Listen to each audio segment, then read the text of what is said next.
Welcome to my channel Pallavi digital arts. జింక మరియు సింహం. ఒక అడవిలో ఒక జింక జీవించింది. ఆ జింక ఎంతో తెలివిగా ఉండేది, కాని కొంచెం భయపడి ఉండేది. జింక ప్రతిరోజూ స్నేహితులతో కలిసి ఆడుకునేది, కాని ఎప్పుడూ అడవి సింహం గురించి భయపడేది.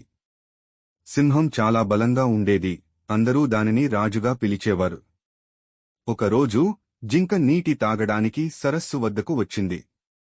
ఆ సమయంలో సింహం అక్కడికి వచ్చింది. జింక భయంతో వెనక్కి వెళ్లి పారిపోవాలని అనుకుంది, కాని సింహం నిద్రలో ఉండటం చూసి దానిని ఆపుకుంది. అది నిద్రలో ఉన్న సింహం దగ్గరకు నెమ్మదిగా వెళ్లి చూసింది.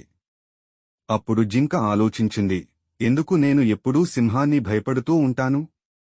దానిని కలవాలి, నా స్నేహితుడిగా మార్చుకోవాలి. జింక ధైర్యం చేసి సింహం దగ్గరకు వెళ్ళింది. సింహం నిద్ర లేచి జింకను చూసి ఆశ్చర్యపోయింది.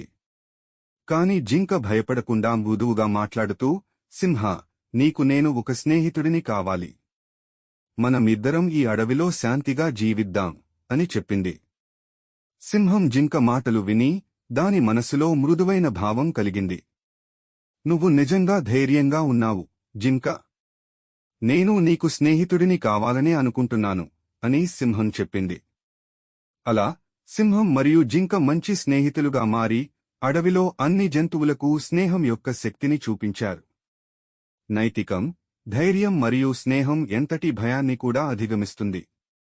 Thank you for watching. Please like, share and subscribe.